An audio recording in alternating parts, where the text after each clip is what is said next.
as suspected. Cade Cunningham went first overall to the Pistons. Jalen Green went second to the Rockets. Evan Mobley went third to the Cavs. And that suit, woo! We will show you the rest of the lottery picks in a bit. That's not the suit, but the Evan Mobley blue suit. There it is, that suit. I think that was my favorite of the night. We'll talk about that. Why don't we instead talk about something more important, though, which is Perk. Who had the best draft in your eyes? You know what? It was hard to pick from, Rachel and Mike, for the simple fact that I thought everyone did a pretty good job because that's how deep the draft was, right? But I got to give the edge to the Pistons. Troy Weaver did his thing. And I know he had the number one pick, but he was caught in between of getting Jalen Green and Cade Cunningham, and he made the right move. He made his next move the best move by getting the most complete player in the draft in Cade Cunningham. Then sliding into the draft, he ended up getting Livers from Michigan, which I thought was a steal, a guy that's ready to play right now that could come in off the bench and provide some energy, could provide depth at that point guard position or two guard position. And then he stole the college player of the year and Big Garza from Iowa, you know, and I'm like, whoa, like he got him late second round, and I just don't get it. One thing we know about Big Garza, he could put the ball in the basket now. He's a 20 and 10 type guy. I know people want to talk about his defense, but he can stretch the floor, he can knock down shots. So I have to give it to the Pistons and my guy, Troy Weaver. Weave, I see you doing your thing. Okay, I mean, good call, Cade Cunningham. I think every team in the top three was a winner, right? But I look at the Orlando Magic and what they did. I mean, getting a guy like Jalen Suggs at number 5, like that's a culture changer, okay? Like they now have an identity as a team. I know they have this glut of guards with Markelle Fultz and Cole Anthony and RJ Hampton, but he can play with any of those guys. And by the way, he's the best of all of them, okay? So you get a defensive-minded guy like that who reminds me a lot of Drew Holiday, and then also Franz Wagner. Don't sleep on Franz. They got him at number 8. I think he's going to be a starter in the NBA for a long time. So first-year head coach Jamal Mosley gets some guys who are ready to play. They're mature, they're tough, they're defensive-oriented, and I think the Magic are heading the right direction. So wait, is Mo Wagner Franz's brother now, or is Franz still Mo's brother until Franz does better, really makes his NBA mark? Mo is Franz's brother. First top 10 pick? Okay. Yeah, 100%. Right. Give some love to Franz, man. 19 years old. Don't sleep. I'm so happy you asked Mike that question, because if you'd asked me, the show would have been over. We'll get to the pronunciations and all of that in a little bit. I mean, look, I think Orlando scored too. I think, I mean, it was partly because Jalen Suggs fell to them. 100%. I admire Masai Ujiri for doing his own thing. I think Masai Ujiri has earned the credit of knowing when he has a North Star he wants to follow, it's for a good reason. You could kind of see the move that he might next make in free agency or trade with that pick. But I did love Orlando and Detroit. And as someone who covered the 2003 Pistons that won the title, I mean, the 2004 Pistons that won the title, the 2005 Pistons that went to the finals, I am so excited to see that market get a good team again, because that building can be amazing. And that crowd and that fan base can be amazing if we just put the team in it. They can win, and that'll be a lot of fun. All right, so let's go to the other side, though. Who had a disappointing draft in your eyes, Mike?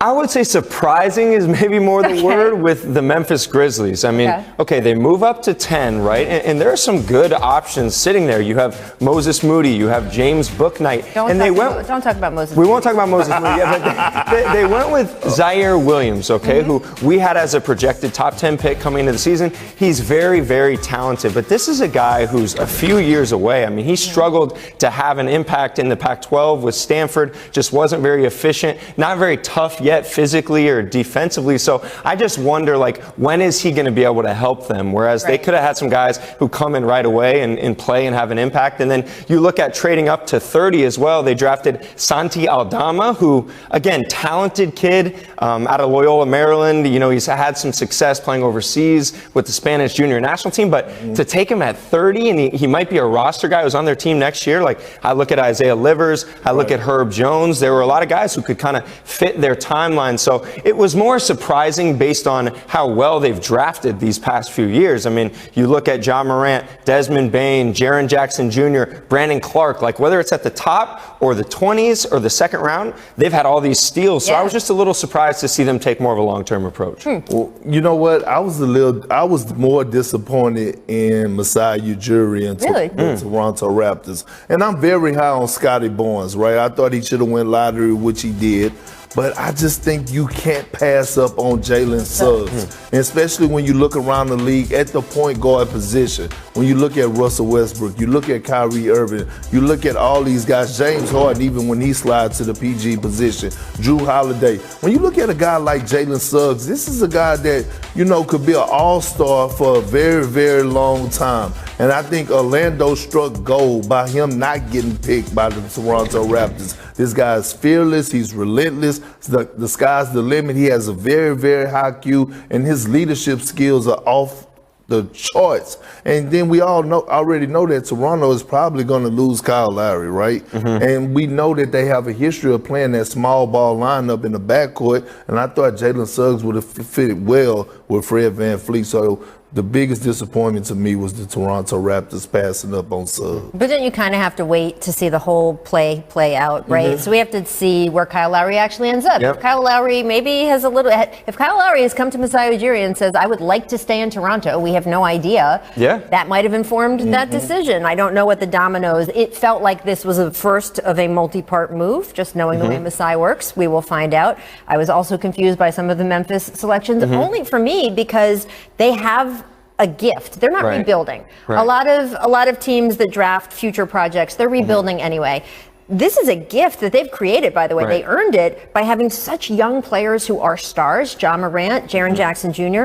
You could draft an NBA-ready player right now who just folds right into those guys' timeline and have this power core of guys who are all around the same age. You'll have that now age-wise, but unless these guys develop differently than you, the experts project, which is what I go. I go on Mike Schmitz's recommendations when I'm evaluating talent. Rachel, you know my then thing, it's going to be a longer You know process. my thing about Mike and his analysts for us when it comes to this area of the draft and prospects. He's been on point like Rondo. There we go. Just follow his lead. Keeping me employed, Perk. Speaking of guys who are on point, the wardrobe last night, I mentioned it a little bit before, the two Jalens in particular, Jalen Suggs, Jalen Green, showed out on the red carpet. They both went for the silver sparkly look. So, who had the better suit last night? Well, you know, first of all, I don't approve of either one. We're asking the question. Okay, why? I'm going with Jalen Green with the Michael Jackson look. And look, he had the bell bottoms at the bottom. He was rocking it. He had his hair everywhere. And the only reason I'm going with him is because you have to have a certain type of confidence and a certain type of swag to even think of getting that suit made first and then putting it on and rocking it in public where millions of people are going to be watching you. So shout out to Jalen Green. Look, the whole draft class was dripping so hard last night. I thought we was going to have to call extra custodians in. That's how hard the drip was last night. Well, I'm going to switch my pick to Suggs then because I was thinking Jalen Green. But here's the thing. Jalen Green, that's no surprise. Like, that's been him forever. We've seen the hair. We've seen the photo shoots. For Suggs, I didn't know he had this at all. I didn't know he had that type of drip. We call it drip. You know what that is? Yeah. That's a little bit of drip. And then the bow tie, I think that's a nice touch. So I'll give the nod to Suggs there. I loved both of their looks. As I said at the top, I like the Evan Mobley, like Tiffany blue you were calling it, right? Or Richard was calling it, suit. That looked really sharp. What was the pink satiny? Who had the pink satiny Jones? suit? Yes. That looked great. That was great. Cotton candy. I was really, really impressed. And I also, though, think that we had enough style going on here that it'll be fun in 10 years to look because styles, of course, change. So it's not boring. The guys didn't go with the boring stuff. They went with the sort of like more out there stuff. Although Cade Cunningham, as we discussed when he came on the jump set yesterday, he was all for the more classic black sort of, look because he wanted to make sure that in years to come, when we showed his draft, he looked in style no matter what year it is. So, all right, Mike, welcome back to the jump. There are a million things to love about the NBA, but one of them is that you wake up every single day knowing it's possible that by the time you go to bed, something completely shocking will have happened. Sometimes it's something merely bizarre, like, I don't know, a player throwing a bowl of soup at one of his coaches. But sometimes it is more consequential, like what happened before yesterday's draft. Shout out Swish, by the way. With the eyes of the entire league focused on Cade Cunningham and crew, the Lakers dive-bombed in with a jaw-dropper. Russell Westbrook is coming to town to join LeBron James and Anthony Davis. The deal sent Kyle Kuzma, Montrezl Harrell, Kentavious Caldwell-Pope, and last night's number 22 pick to the Wizards, who immediately turned it around for a separate trade. And all of that is interesting, and we're going to unpack all the details in a minute. But also, let me repeat. Russell Westbrook is joining LeBron and AD on the Lakers, an alliance that the LA Times reports was forged 2 weeks ago in a secret meeting between the three superstars at LeBron's house. According to longtime Lakers beat writer Broderick Turner, Russ told LeBron and AD in that meeting he is okay playing off the ball to allow LeBron to initiate the offense, just as he did in Houston with James Harden. And in return, LeBron and AD volunteered to shift positions if that's what turned out to be best for the team. James moving to power forward, Davis playing more often at center.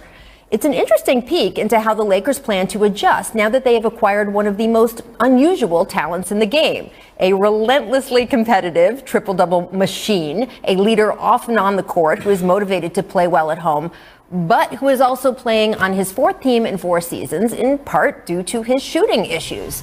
That last part seems of particular concern for the Lakers, who finished this past season ranked 25th in the league in three-pointers made per game. In fact, LA's lack of shooting was such an issue that when earlier in the day yesterday, the Lakers seemed to instead be working on a deal to acquire Buddy Hield from Sacramento, that was hailed as a smart move. After all, only Steph Curry sank more three-pointers last season than Hield. The floor space he opens up is significant, or well, it would have been for LA. Instead, the Lakers chose to close the deal for Westbrook, which also prompted immediate questions about Bradley Beal's future in DC.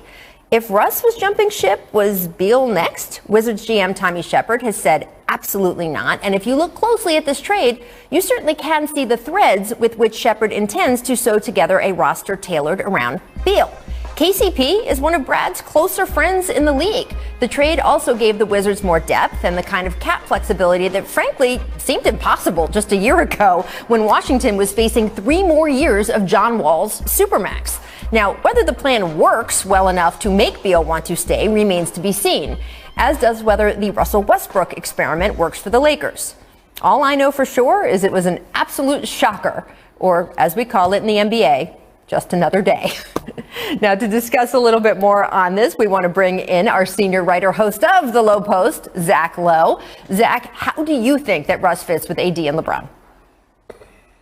So at the risk of making Mr. Measles, Moody, Mahdi mad at me up there, I don't love this for the Lakers. I would rather, so I'm looking at an alternative where I could have Dennis Schroeder re-signed, Buddy Hield, keep KCP, maybe keep my pick. I'm probably doing that instead of Russ because it helps my depth and the shooting problems are going to be real. But look, the fact is we can talk about shooting and spacing and who's going to take the last shot and all this.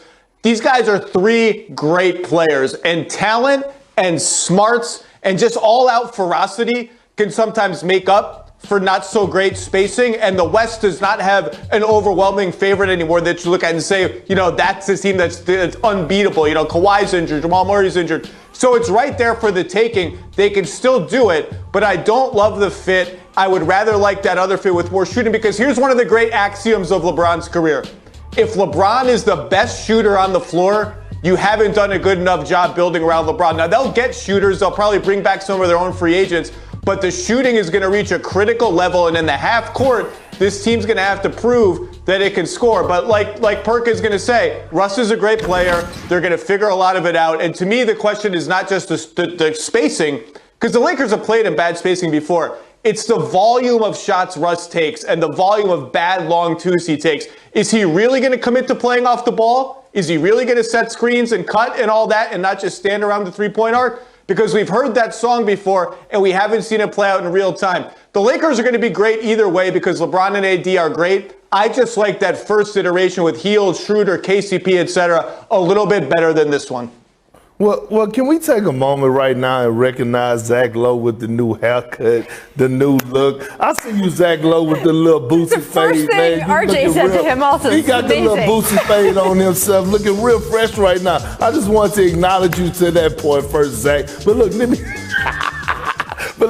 let me say this to you, okay? First of all, you might as well change the name, right? They're the Los Angeles Jeffersons, okay, because they're moving on up. Look, adding Russell Westbrook was huge, and that makes them the favorite to come out of the Western Conference. And in my eyes, that makes them the favorite to win the title.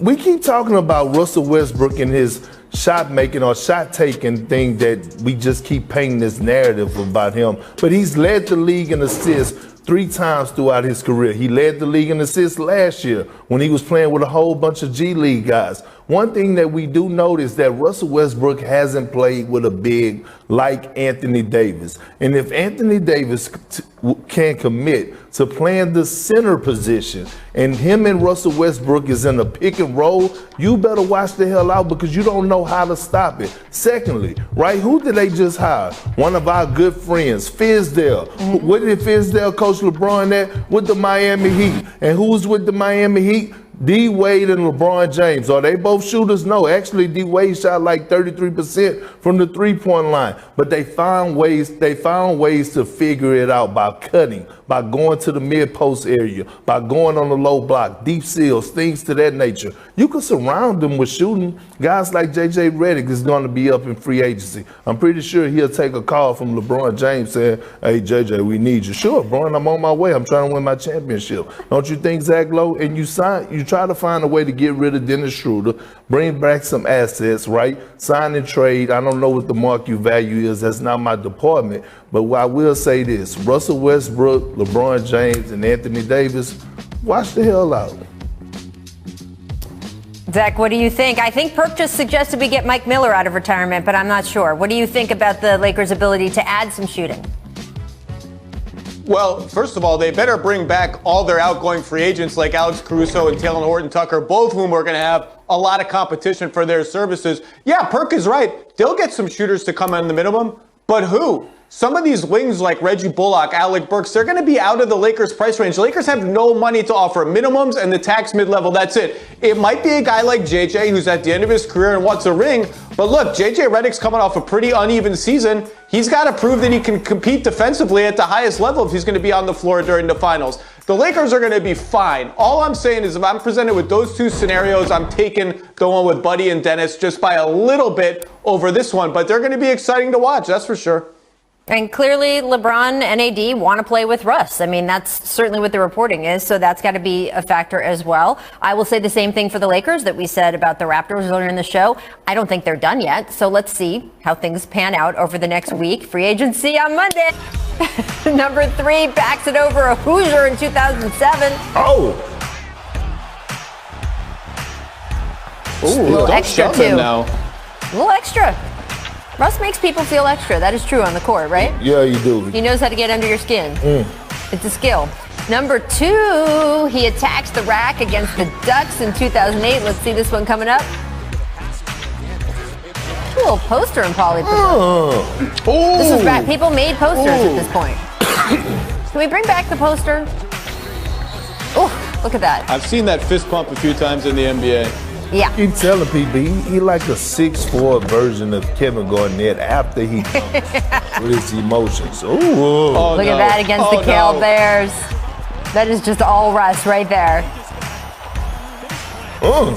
Everything looks better in powder blue. That's what you call snatching the screws out the basket. Am I getting this right? Everyone's backstory sometimes. Didn't Russ only get the spot at UCLA because someone dropped out? Am I remembering that correctly? Scholarship-wise? Yeah. There you go. And look what the man has done. And he came off the bench. There you go. Let's get to the Portland Trailblazers. Rumors have been swirling over the last few days about Dame Lillard to the point that he and CJ McCollum started shooting down the rumors on Twitter. And then yesterday at USA Basketball Media Availability, Dame was asked this question. I want to get the question right because it refers to his answer. He said the question was, quote, would you give back money? About the situation as I could possibly be.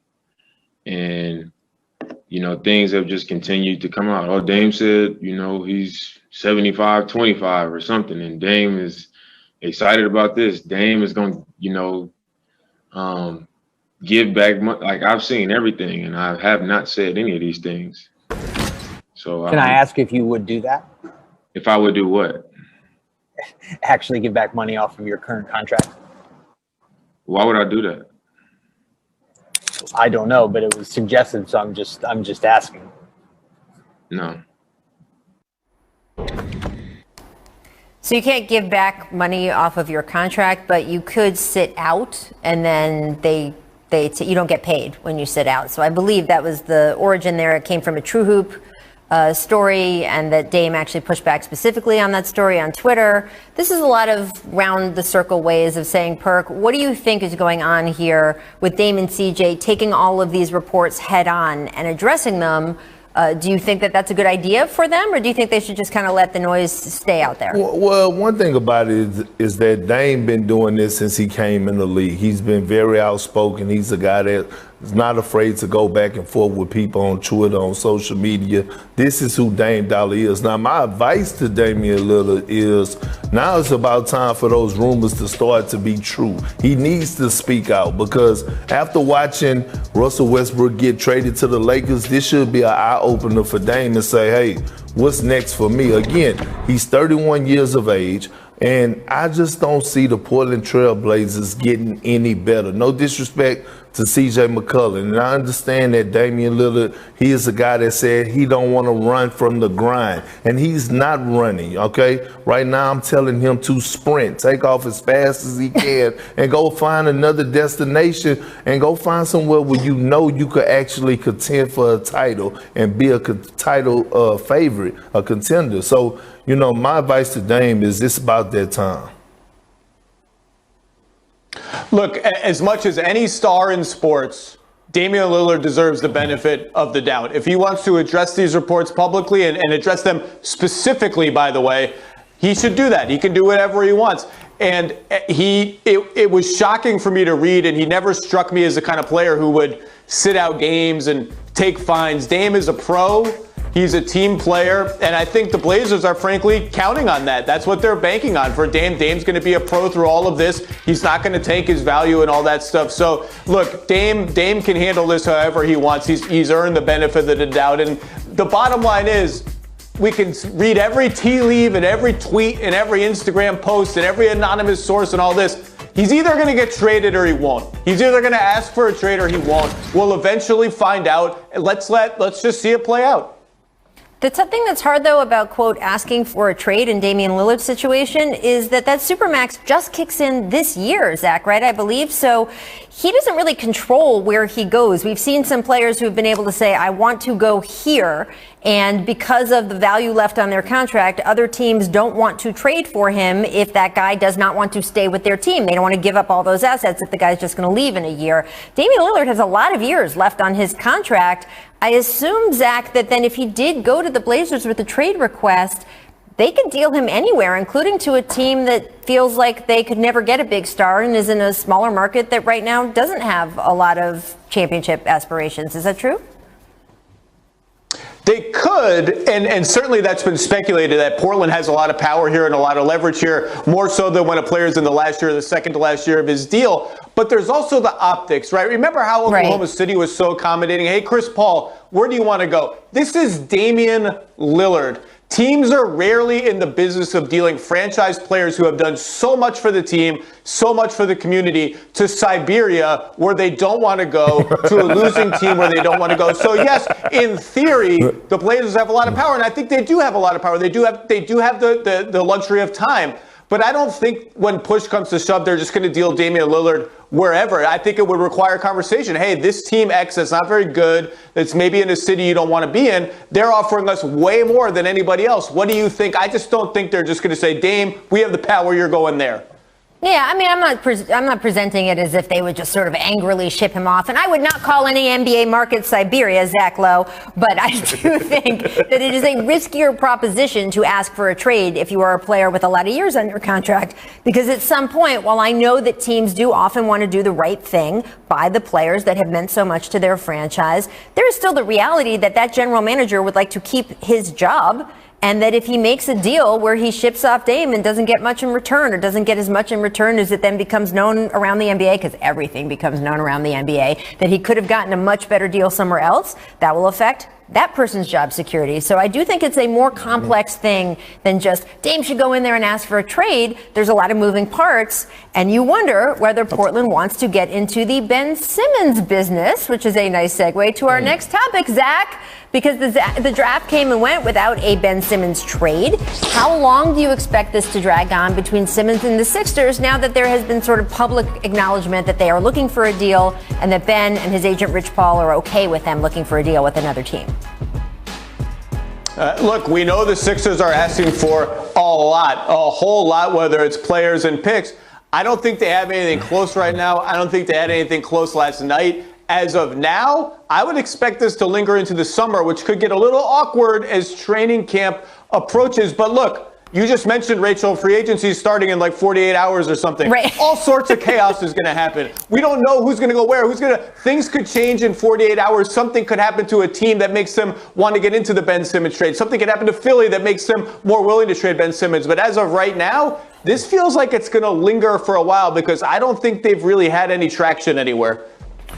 You know what? It could go for a little while, but I don't think Daryl Moore is going to let it travel into training camp. I mean, watching the James Harden situation, you don't want that effect on your team, right? Philly is still a good team. They still have Embiid. They still have Tobias Harris. And if you can move Ben Simmons and get back some valuable assets, and I'm not talking about, trying to market him like he's Wilt Chamberlain, right? Or Kareem Abdul-Jabbar, because if he's that good, Rachel, you might as well keep him. But what I'm saying is, you don't want that to happen, especially with the competition that you have in the East right now, because you could find yourself falling way, way down in the slots and things to that nature. You want to get off to a great start. You want your team intact. You need to make something happen, and I think Daryl Moore will. Him and Elton Brand will find the right spot for Ben Simmons and get back the right pieces before training camp. This is going to be so interesting, and we have a weird situation where Ben Simmons might actually be more valuable to a different team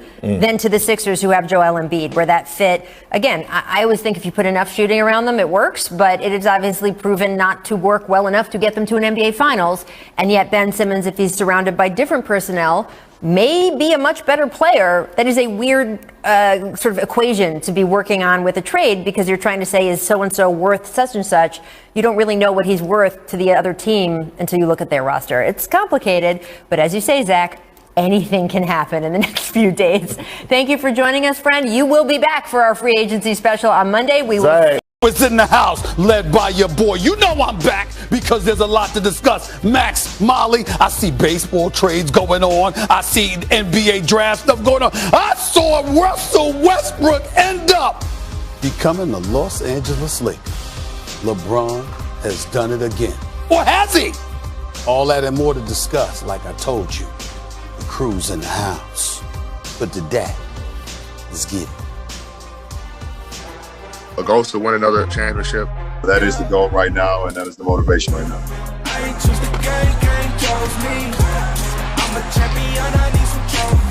This would definitely be a trio to be reckoned with.